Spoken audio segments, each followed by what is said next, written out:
Hi there, this is Joe from SquareXO, and this is SquareXO episode 81. You might notice we're not in video this week. We're just trying it out because we noticed that the videos was certainly nowhere near as popular as just the actual listening podcast. So we thought we have a lot of technical issues with video and stuff, so we thought we'll just get back to trying this. If you really want video back, then let us know and we can always bring it back. But for this week, no video. So yeah, before we start and before I go on about all the places you can find us, I just want to get their Patreon lottery. I'm just going to draw it right now. And the winner for it is Catherine. So congratulations, Catherine. You won the £10 PSN voucher for the month of November for backing us at patreon.com/SquareXO. Well done. Okay. Congratulations. Okay, so don't forget you can follow us at twitter.com/square_XO. Patreon, as I've mentioned, .com/SquareXO. You can listen to the video this week on youtube.com/JohansonWater, but you can also listen on Podbean, iTunes, Spotify, and Google. Finally, our website, of course, is squarexo.co.uk, where we've got an absolute ton of reviews, probably getting close to 100 since the start of September, so there's certainly plenty of reading to catch up on if you've not been there for a while. And don't forget to enter our latest competition too, which is SquareXO November, SQXO/November. No, not slash, don't put a slash in, just put hashtag SQXO November. Share your screenshots, be they for Switch, PS4 or Xbox. We're not fussy anymore. Just as long as they come direct from the console, share them and you'll have a chance of winning a prize, which this month I believe is, and what did I say it was? Injustice 2 bottle opener, and also a canvas of your screenshot, which is perhaps the best prize of all. It's the one I'd be most excited about. Yes, it's very good. And congratulations to last month's winner, to Geek Named Mike, for his fantastic Destiny 2 screenshot, which I was quite impressed with. That screenshot is really nice. So yeah, I'm looking forward to seeing his picture of his canvas with that on it, because I'm quite impressed. Okay, that's that all caught up. So now it's time for the gaming news. Okay, this week has been a bit quiet actually, for some weird reason. You'd think November wouldn't be quiet, but there we go. It just seems to be. Right, I need my gaming news to come up on my iPad. It's just not doing it. It's refusing to do it, so that's good. So, yeah. Woo! Come on! Right, it's just being moody now, so it is. So, the fireworks are going off outside. That's good. Yeah, they are here too. Right, okay. I'll just find gaming news another way, because my iPad is refusing to play with me. It's refusing. So, what was the most interesting part? Oh, one of the things that I saw was that Sony'd announced all 20 of the games on the PlayStation Classic now. Has anyone else noticed that, or has anyone got an idea of what they are? I know what they all are because we did a podcast with Cool Speak last week where we went through all of them. I've got them here, so I was just wondering if there was anything. Yeah, I think our general consensus was we were pretty disappointed by it. I think I'm excited mainly for the fact that Destruction Derby's on there. Mm-hmm. I've not been paying any attention to it whatsoever because I played most of them back in the day when I was a kid, and I don't really want to play any of them now when I've got everything else in the world to play. It's fantastic that it's there, and for those that are looking out for it, I think they're going to have a great time on it, but I don't need to play them again. Let me just read the list out. It's Battle Arena Toshiden, which I don't really know anything about. Cool Borders 2, Destruction Derby, which is, to me, the one I want. Really excited about. Final Fantasy 7, that had to be on there, didn't it? Everybody's forever going on about that game. Grand Theft Auto, that quite excites me, being able to play the first Grand Theft Auto again. That's pretty cool.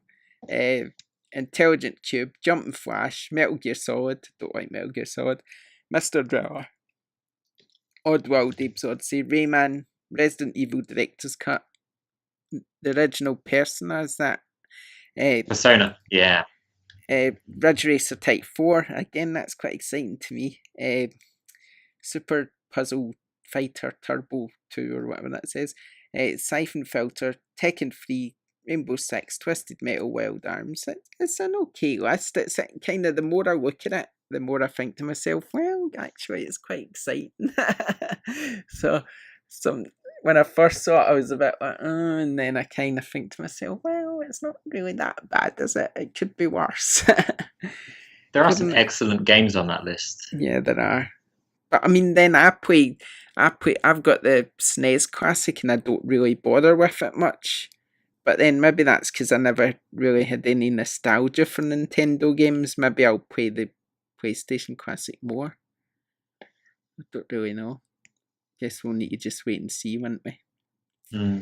Is there anything you feel's missing, Rebecca? I think that Tomb Raider is missing. Silent Hill. I don't know. I just feel like there's a lot of things on there that are quite mediocre PS1 games, and I think that there's a few things lots of people were expecting to be there as standard that just didn't appear. So I don't know. I'm not going to get it, so it doesn't really matter to me. It, hasn't put me off pre-ordering it because I was never going to pre-order it anyway. But I just think a few people will probably look at the list and think, oh, I would have put maybe a few different games in there. Yeah. To be honest, I think mostly it will sit in my shelf. You know my shelf. So I think it will mostly sit in there. Just sort of looking like an ornament, like half the other stuff that just sits there. I think that's what will end up happening. I probably won't use it. It will probably just sit there. But still, I quite like stuff like that when it comes to PlayStation. I've got almost all of those games on the PlayStation anyway as soft copies, which means I can play them on the Vita when I'm out and about. I don't really know what purpose the console would serve other than just saying, hey, I've got this thing that's kind of cool. Yeah, I think that's the kind of why I want it, because I've got this thing that's kind of cool. I think that's really my reasoning for getting it. It's a bit like with the anniversary consoles and stuff. It's like they just sit there in the box. They're not really, they don't really do anything. They're probably better used than they are just sitting there not getting used. I don't know. But maybe they'll be valuable one day, who knows? Maybe the PS Classic will, who knows? I suppose there's always that way of looking at it. Okay, I found my news now, it's decided to appear. Assassin's Creed Odyssey has added its first DLC story. Has anyone here played Odyssey? No. Right, not. No, I haven't. I've got it on disc, but I've just not really got round to it yet, because by the time I went to play it, Red Dead came out, and it's got... So I've not actually played it yet. I will get round to it. But Odyssey's Lost Tales of Greece are a series of missions coming to the game for free at regular intervals. The first one is out now. It's called The Show Must Go On. And it weighs 4.1 gigabytes, so it's quite hefty as well. But obviously we can't say much about it because none of us have actually played it. So there you go. Square Enix has revealed Just Cause 4's post-launch DLC plans. 3 packs for Just Cause 4 are due out in 2019. Just Cause is a bit of a odd game to me because it's one of those games where I've played for dribs and drabs, 2 minutes here and there where you just blow stuff up and I get bored of it awful fast. I don't know. Does it excite anyone, Rebecca? Does it excite you? No, not really. Nah. I don't know who it excites. Really, Just Cause. I don't know. Is there a need? It doesn't feel that long ago to me that Just Cause 3 came out. That's true. And now Just Cause 4's out, and it's like, am I really that bothered? It's out in December 4. I've no doubt we'll probably review it. Whoever reviews it can let us know what they think of it, but it's not really one that I'd say would be on my radar personally. No, they're mindless fun, which is great if that's what you're after, but the amount of good quality party games that you can get your hands on these days, if I'm going to have mindless fun, I may as well have it with my friends. Yeah, I know there's now an online side to Just Cause, which is nice. That wasn't there in the last one I played, which was number 2, however many years ago that came out. But I think I'd rather play something like Mario on the Switch, to be honest. If I'm going to have fun blowing stuff up, tying stuff, So the thing with Just Cause, you can tie a car to a helicopter. It's fun while it lasts, but I don't know how long you can last doing that. Yeah. If that makes any sense. Yeah, I get what you mean. Yeah. Sony revealed its PlayStation Plus PS4 games for November. That's Bulletstorm, Full Clip Edition, and Yakuza Kiwami. This seems two quite good games. PS3 users get Jackbox Party Pack 2 and the Aikido series, whatever that is. And Vita users get Burly Men at Sea and Roundabout. What do you think of those games, Rebecca? Any stick out there for you? No, it's another. I'm so picky with games though, and I'm definitely really bad, but I definitely judge things on the way they look. So names like don't really do anything for me. I think it's because I like my quirky indies. So most of the big games, I'm kind of, oh yeah, I know what that is, and I'm not really that fussed by any of those. No, I didn't think you'd be too bored with something like Bulletstorm, for instance, but maybe Yakuza might pique your curiosity. You might think, well, I've never really tried it before, maybe I should look at it. No, not particularly. Not yet anyway. Maybe I've not reached that. Maybe I'll get to a part of my life and I'll be like, I really need to play a Yakuza game. Yeah, I mean, I've tried a few, but it's never really appealed to me that much, I have to say. I've tried it and thought, yeah, okay then. And it's been a bit like, I'm not that fussed sort of thing. Okay, what news we got? Fallout 76 beta's been extended after a bug which deleted 50 gig of data.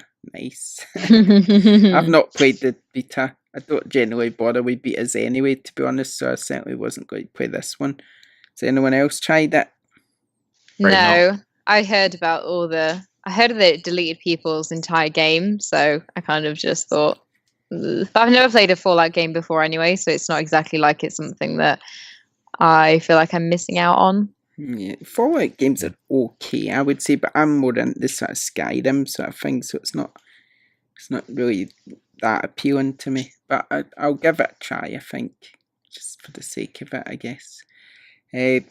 Right, Games with Gold, Xbox's version of PlayStation Plus, I guess, is Battlefield 1's headlining. There's also Race to the Sun. Assassin's Creed, which is backwards compatible on the Xbox One as well. And the original Assassin's Creed. Yeah.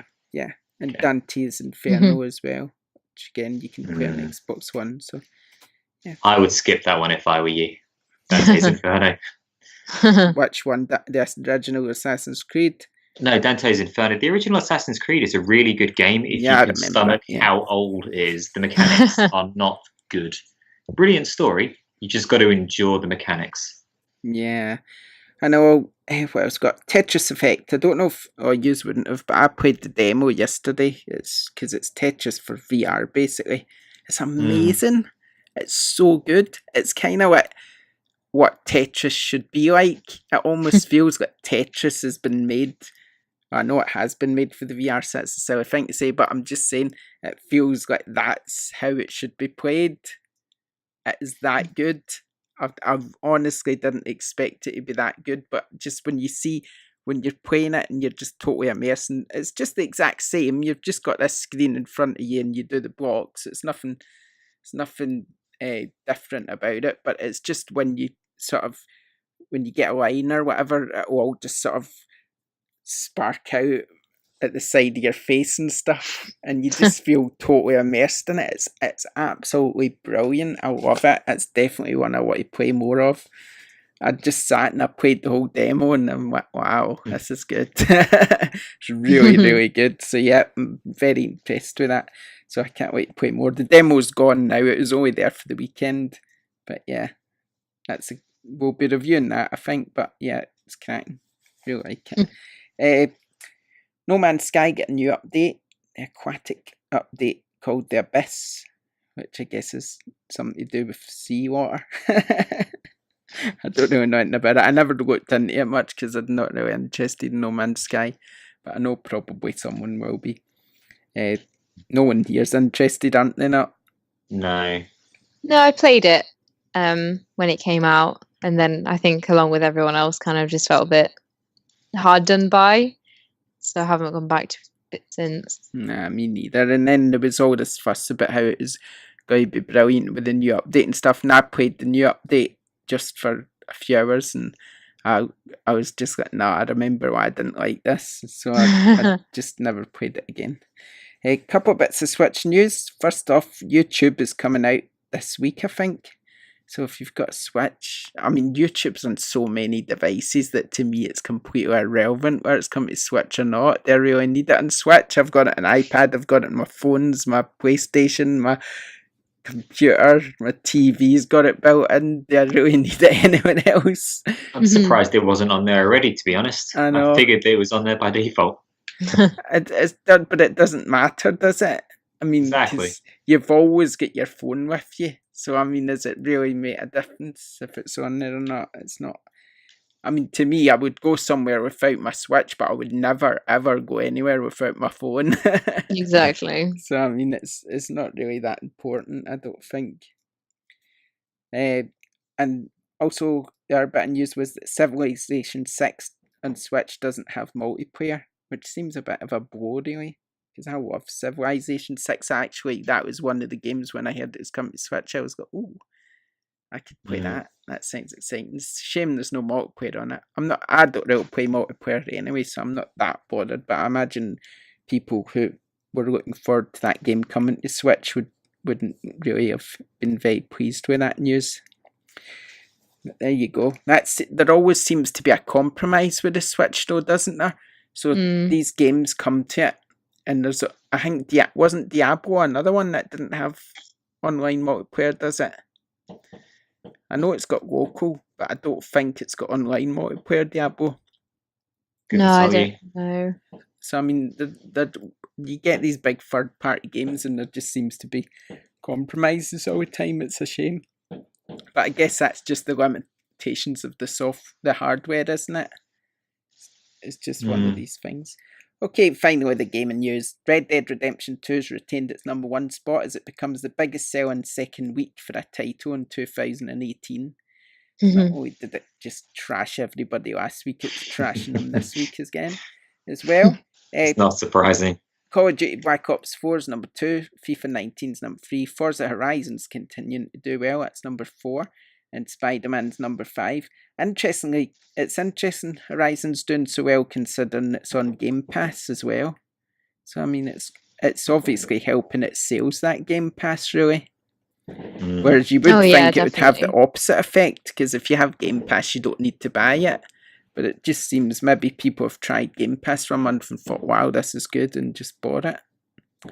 Although it is bundled with most of the Xbox One consoles as well, which probably helps. Assassin's Creed Odyssey is number 5. Crash Bandicoot's number 6. Larry Potter. No, it's not Larry Potter. Lego Harry Potter is number 8. Football Manager number 9. And Mario Kart number 10. Where's GTA then? Has GTA finally disappeared from the charts because it's down at number 18. Whoa. Wow. That might be the lowest we've seen it. Now that Red Dead's kind of taken its thunder away from it. Okay, that's the gaming charts. So I guess we'll just move on and talk about Red Dead then.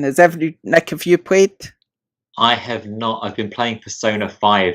I've been so hooked on that game that I couldn't bring myself to stop to play something else for fear of never picking up Persona 5 again. So I will play. Long. Yeah, but it's so good. I will play Red Dead at some point.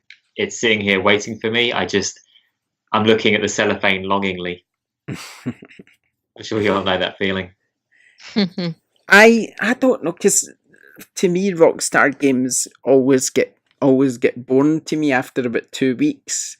Every Rockstar game I've played, where it be the original Red Dead or the Grand Theft Autos, I kind of get really into them. I play them sort of 2 weeks and then I just somehow lose interest and never go back to them again. And I don't know if that's going to happen with Red Dead Redemption 2 or not. I'm at chapter 3 at the moment. I've been taking my time. I don't know how far into the game chapter 3 is, but it feels like I've played quite a lot. Do you know how far you've got in, Rebecca?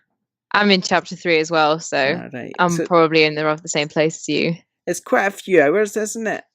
Yeah, definitely. But then it depends how you play as well, doesn't it? Because obviously it's such a sort of expansive open world that you could just kind of wander about and take your time doing stuff. So, I mean, it might be that you've been playing for about 20 hours and only just got to chapter 3. I know I've spent a lot of time wandering about because I just quite like doing that. It's pretty full on, isn't it? Sometimes, I mean, because you think to yourself, oh, no, I'm going to try and not kill anybody. Then all of a sudden you're killing whole towns and stuff. And then you remember you're playing a Rockstar game. I know, I've not killed them. This is great. Just relaxing. And then, a minute, you steal a sheep or something, and then all of a sudden it's got, whoa, shoot out.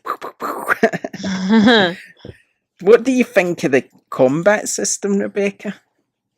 I think the combat is probably the one thing I have had problems with. When I compare it to everything else in the game, the combat sometimes does just grate me a little bit. I've had a few issues where, I've been trying to shoot and for some reason it's not drawing my weapon, or trying to change weapons and it won't change them. But I think that I've always found Rockstar games kind of clunky with weaponry, if that makes sense. Yeah.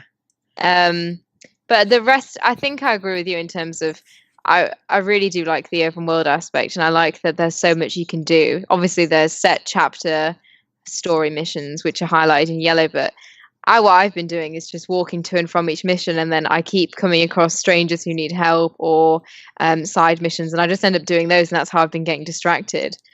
So that's what I think is eating up a massive amount of my time, because I would agree that I'm definitely in chapter 3. I'm probably done about 12 to 16 hours of gameplay. Yeah, and I still feel like I still feel like there's hundreds of more hours to get through. Yeah, I'm sure it's a sort of game I don't really see myself getting bored of yet. Yeah, which I quite like. I think it's just amazing. I love the snow at the start when you're walking through it, and you can draw little pictures in it. I drew SquareXO in it, and you can draw little pictures in the snow. And it's just that's just cool, and it's just got simple things like that, really.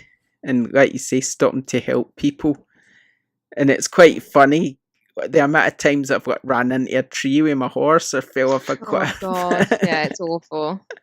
Like because the horses are like rag dolls, so you hit something and it looks so realistic, it's horrible. Yeah, no, and I think I was getting chased by a sheriff or something, and I'd ran into a tree. Oh no. And it's like, no, that's it now. It's really funny. Have you played on the cinematic mode yet, where it opens like a camera-esque? Yeah, that's really cool. I've gotten into loads of trouble with that because I've put the cinematic mode on and just been galloping down a straight road, and then all of a sudden I'll crash into someone because you can't see where you're going. Yeah, I always think that's quite amusing. I think also at one point I got into a fight with someone by mistake. Yeah. I think because when you're on your horse, you still push R2 to shoot, don't you? I don't know what I was trying to do, but I pushed R2 instead of whatever. Maybe I was trying to sort of stop the horse, which is R1, isn't it? Yeah. But, I pushed R2 by mistake and shot at someone in the head. Oh no! I was wanted in the town. And it's like, no, I don't know what you've been wanted in this town. I haven't shot anyone, but I've been putting my horse, instead of hitching it, I've just been leaving it outside shops and things. And then when I come out of the shop, I press triangle to get on the horse. And if there's a person near the horse, I'll choke them. Like, I don't mean to choke them, but that's just what he does, which is a bit frustrating. But it's quite funny. Yeah, no, it's funny that I think there was one point where I was on this mission, and I had to take I think it was an oil tanker or something. I had to take it in the middle of nowhere or something. Yes, and I noticed there was a stable just up from where I was taking it so that I could get more back, but I forgot the stable was there. So I took this tanker, and then I thought, right, I'm going back to camp, and it was pure miles. And I'm thinking, I'm whistling my horse and it's not coming. And I ended up walking all the way back to the camp with no horse. And I could have just went to the stable. That was just got the horse. I've completely forgot it was there. So I'm wandering along the country like, with no horse. It's so that when you don't have a horse, you realise how big that game is. Bloody hell, it takes you forever. I mean, it'd be quite interesting to open up all the areas and see how big it really is. I'm wanted in quite a few areas now. Especially that one where you kill the whole town. Oh, yes. I've got rid of all my bounties. What I'm trying to do is pay them off as soon as I get them so they don't get really high. So actually, like the first time in the entire game, I'm not wanted anywhere, which I'm pretty happy about. I noticed that you can go into the mail office and just pay off your bounties, can't you? You can, yeah. And I was thinking it'd be really cool if there was fast travel in this game, but really there is, because the train stations is the fast travel, isn't it? Yeah, they are. That's cool, that is. Yeah. So, I mean, and you can even rob people when you're on the train, can't you? You can. So, I mean, it's just loads of little things, isn't there? Where you can just think, oh, that's pretty cool. So, as you can tell, they spent a long time making the game, can't you? Oh, yeah. There's so many tiny, tiny details. I think the thing that makes it really good is you did play Grand Theft Auto, didn't you? Yeah.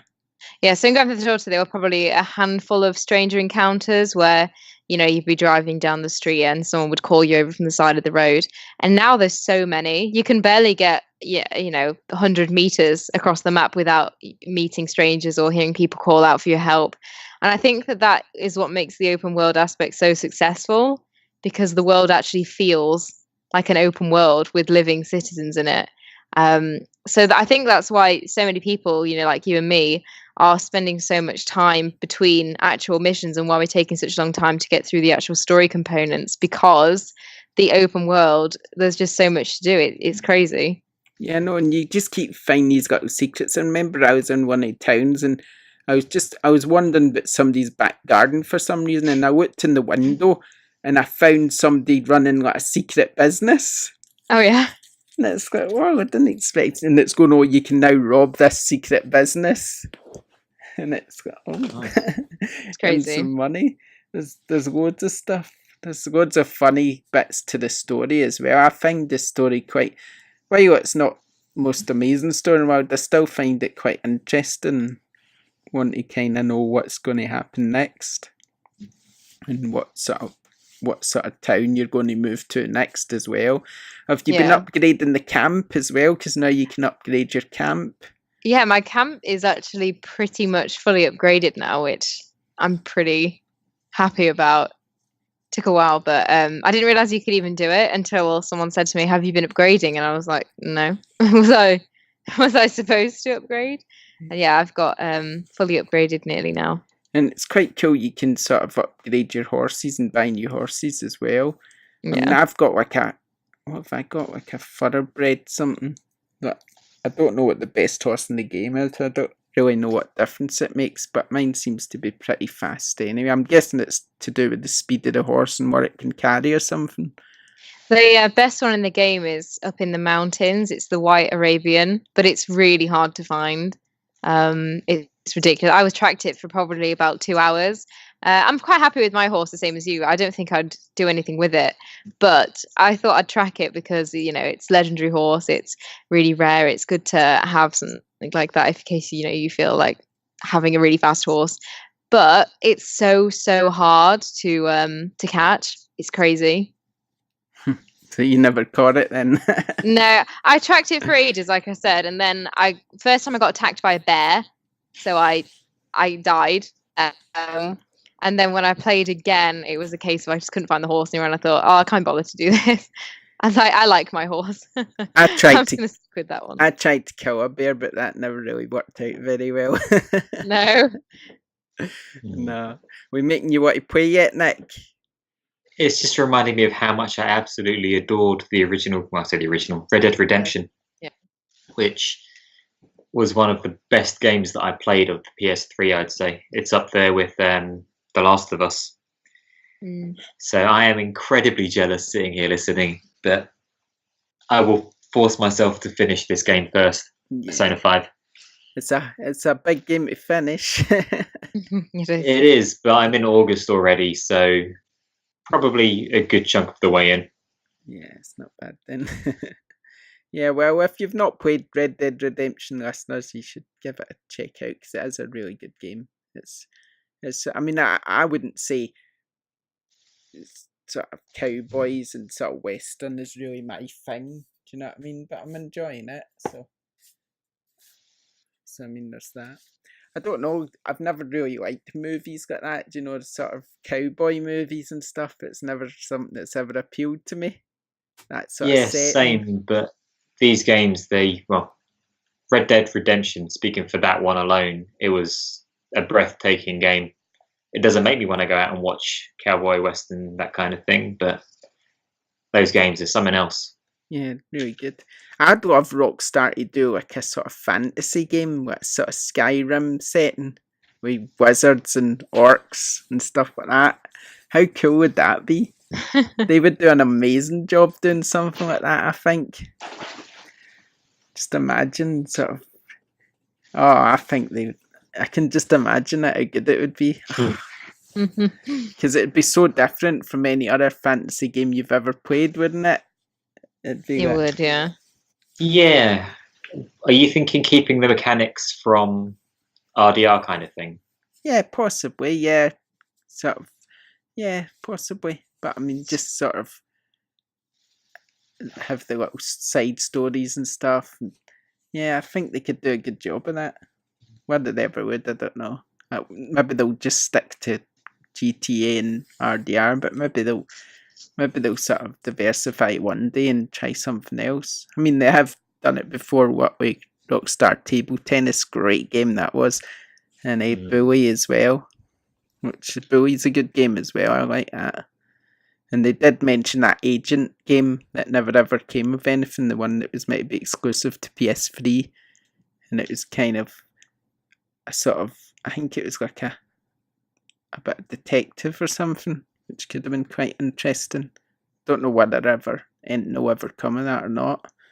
Maybe it will one day. So I mean, did anybody ever play Rockstar Table Tennis?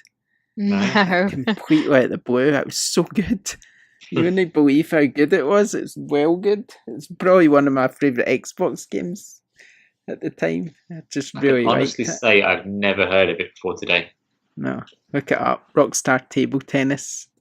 Really good game, honestly. Anyone who's played it will tell you how good it was. It's literally just table tennis. There's nothing else to it. But it's just really good. Sort of the last game you were expecting them to announce as well. Rockstar Table Tennis. But no, it's really good. Okay, we'll move on from that then. What do you think?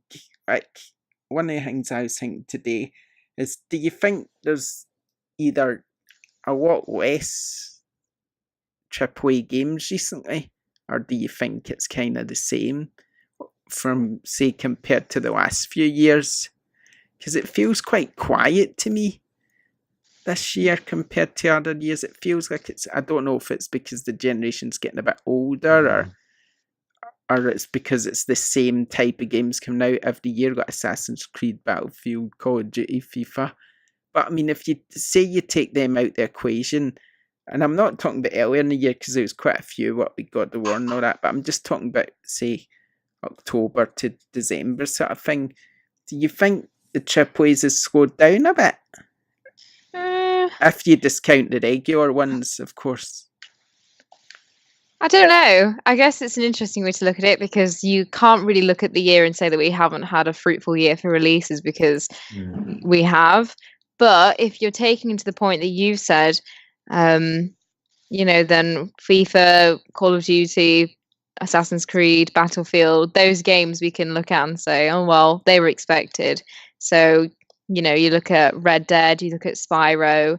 Fallout 76 is probably quite, newish enough to be granted as a something new. So I don't know. It's interesting. I think for me, I just look at the year in, the quarters, and I always just think that the September onwards is just full of games. So maybe if they were proportioned more over the year, it would feel a bit different.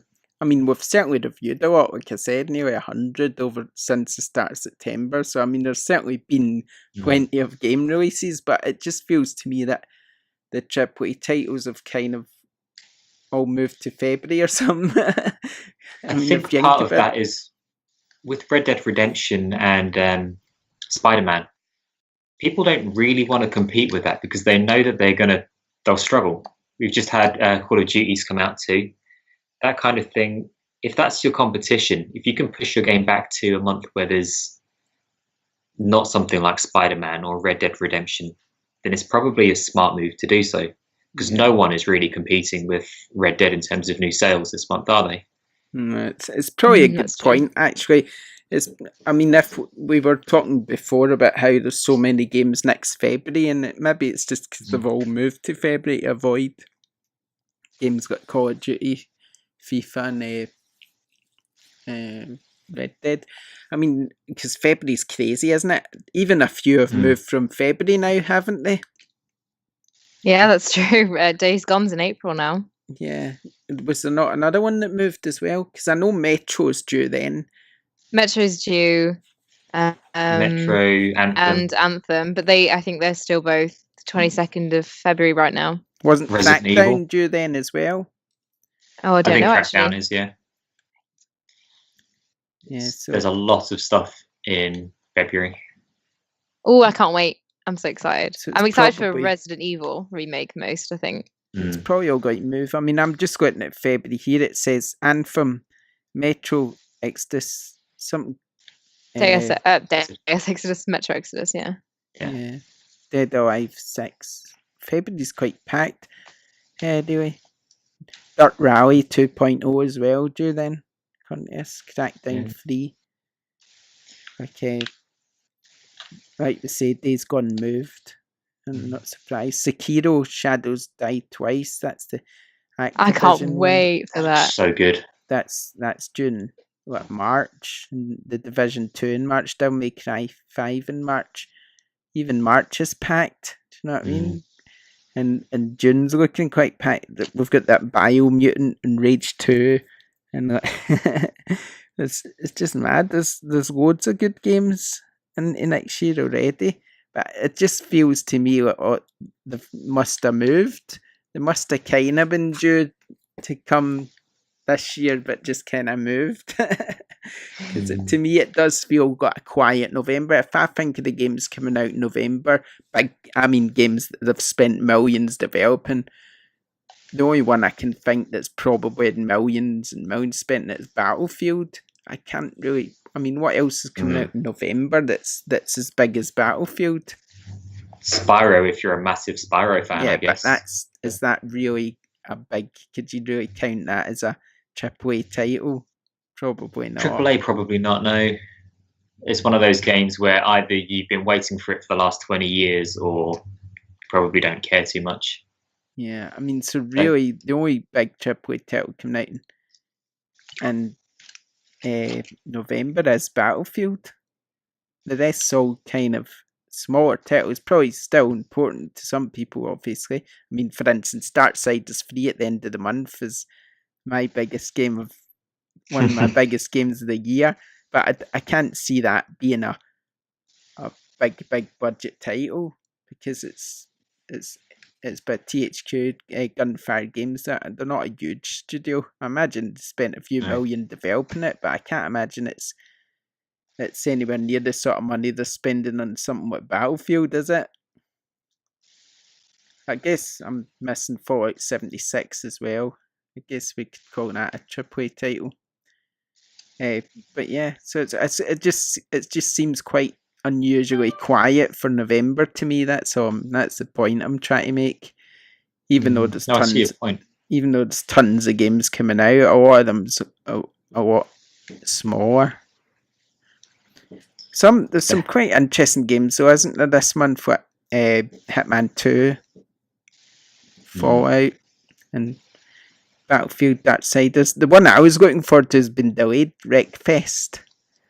I haven't even heard of that.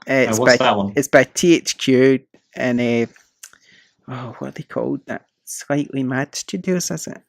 I can't remember the name of the studio. I think it's Slightly Mad, but I could be wrong. And it's kind of like the spiritual successor to Destruction Derby.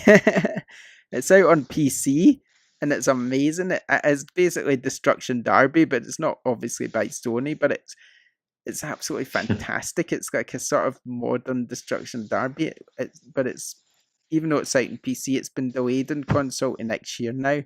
But I've just Googled it and it's come up with Recruitment Festival, which I'm guessing that's probably not what we're looking for here. Wreckfest. So just WRECKFEST. Okay, Wreck as in, yeah. Yeah, but yeah.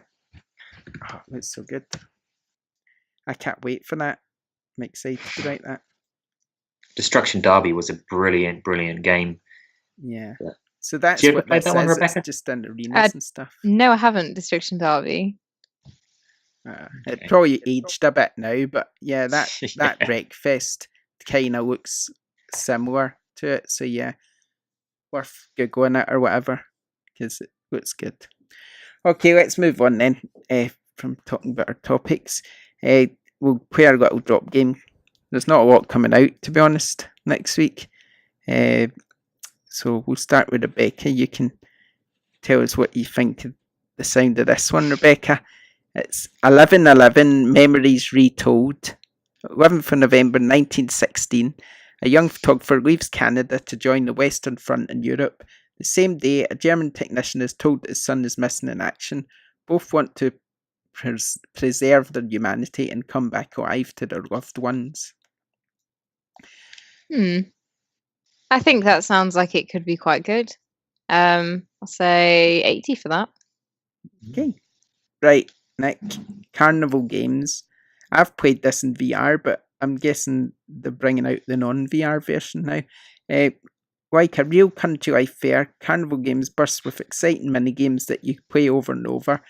Classic mini-games such as shooting basketballs and taking down unfriendly clowns are joined by new attractions like flying drone racing and cosmic bowling. With 20 total games, Carnival Games is a fantastic time for all. Okay, what console is that available on? This is the drop, so these are PlayStation Okay. 4, that one. If that was on the Switch, I think it'd probably do slightly It is coming better. out on Switch too. Okay. That sounds a bit gimmicky, but absolutely hilarious, to be perfectly honest. Let's go 73. Okay. Right, here's mine. Desireen. Desireen's a brand new story adventure created by the renowned Bloodborne developer From Software. Available exclusively on PlayStation VR. As a spirit in a secluded boarding school, this player must prove its existence and build a unique bond with students as the world is uncovered through discovery and exploration. As the mystery of the story unfolds, the spirit must travel in time to change the fate of the pupils. That sounds quite interesting, doesn't it? From Software as well, so it'll be good. Yeah, I'll give it an 80 then. Right, Grip. We've reviewed this one already. Harnessing gravity-defying physics alongside a bristling arsenal of outlandish weapons, Grip delivers the fastest, most competitive racing experience ever. Scale walls, ceilings, and anything else you can get your tyres onto as you master tantalising tracks, tricks, and perform mind-blowing stunts to race your way across the cosmos. What do you reckon, Rebecca? I'll say 60 for that. Might be a little bit off, I don't know. I think it reviewed quite well. I think maybe higher than 60. I don't know. I think we gave it an 8 out of 10. Oh, really? And I think that's roughly in line with most people. Yeah. Okay, Nick. Jagged Alliance Rage. Jagged Alliance is back with a new take on turn-based tactics, adventure elements, and the well-known quirky mercenaries. Set 20 years after the first Jagged Alliance, the spin-off lets you experience a road trip into jungle hell, test your mind and body to the limits.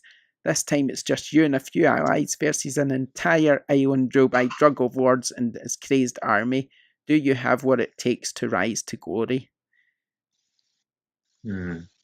That sounds... I don't know what to make of that. Kind of like a GTA spin-off, maybe? Yeah, maybe. If it's just a GTA-like that doesn't really add much that's new, probably not too high. 54. Okie doke. Right, I'm going to speed it up now because there's loads of them. There's more than I thought there was. Right, this next one, Rebecca. Oh, it's mine actually, isn't it? Neko Para Volume 1. It looks like one of those weird Japanese girls in It is one of those weird Japanese maid things. suits things. So I'm giving that a 440. Okay. My Steam keeps telling me that it's like, we've got this game that you might like. I don't know what I've clicked on that makes it think that I want to play Neko Para, but it comes up all the time. I don't know. Right, Rebecca, Noir Chronicles City of Crime. This one is basically let's have a look. What would we call it? And a wide investigation sort of adventure. What? Wide investigation. Detective private eye sort of thing. 60 again. 60. Okay, next, Omen of Sorrow. This one's made by the old Unreal Engine 4. It's got 2D battle system, and you can join the battle to conquer darkness. Okay. 78. Why not? Right. Road Redemption. This one's an action racing game where you're in a motorcycle gang on an epic journey of blood and pursuit and speed. Sounds okay, I guess. I'll give it a 70. Right. This one, Rebecca, sounds interesting. The Shape-Shifting Detective. It's a supernatural noir murder mystery FMV game where you play as a detective. And you investigate the murder by shape-shifting into any character, even the next victim. I'll say 75 for that. That sounds like it's promising. Yeah, it sounds interesting enough. I think we're reviewing that one. I think Josh is doing that one, so we'll find out what he thinks of it. Next, Sky Time. In this one, you're a scientist who lost their family in an avalanche. You try to get them back, so you create a time machine. Okay. What kind of game is what? Well, that takes away the exciting of knowing. I don't know. It's basically 60. You create a time machine and try and get your family back. Doesn't say what type of game it is. I go with 60. Star Bear Taxi. That's just saying it's a fast-paced VR native title that really delivers. Why? Because it's a taxi driver game. You've got busy bear passengers, so I'm going to give it. It just sounds unique and silly. I'm going to give it a 50. Right, Rebecca, Steel Rats. Break and Ride in a visual groundbreaking evolution of 2D action arcade genre. Switch between 4 characters, each with different abilities, and wreak havoc fighting deadly junk bots. I'll say 45 for that. 5. Right, next, Siren, an intense survival horror game. In episode 1, you use stealth, and episode 2, you blast your way through deadly swarms. Survival horror. PSVR. Well, survival horror on PSVR is always going to make people absolutely terrified, which will probably bump up the scores on that one. Let's go with 80. Okay, for me it's Tetris Effect, so I'm just going to give it 90 straight away because I think it's brilliant from what I've played. So there we go. Right, Rebecca the Forest. As a lone survivor of passenger jet crash. I'm reviewing this. Well, good. I don't need to explain it then. What do you reckon then? I haven't got the code yet, but I already know a lot about it. I'm going to say 80. I think it looks amazing. Good. Nick, Timber Tennis versus take part in annual Timber Tennis World Championships. Unlock characters. Watch out for super shots. Looks a bit 2D pixelated, to be honest. Okay, not very high then, because 2D pixelated tennis is not going to compete with stuff like Mario Tennis and the like. 45. Right, and finally one more for me. Transpose, dreamlike VR puzzle game set in a universe where time and gravity are used as tools to manipulate the world. 70. Sounds like a sort of maybe slightly above average game to me. So yeah. So there we go. That's our drop. Dropped. The drop was dropped. And all that. Right. We've talked about our competitions, haven't we? I was just worried that I maybe forgot to mention something, but we've definitely talked about them all, yeah? Yeah. We've mentioned SquareXO November. mentioned the winners of our Patreon only competition, and we've mentioned the winner of SquareXO October. So congratulations to everyone who entered. Brilliant. Right, I think we're just about done unless we've got anything else we want to talk about. Becca? No, I think that's it, isn't it? Yeah, I think we're covered everything. Okay, well, so thanks for joining us then, and we'll see you next time. Bye. Hey.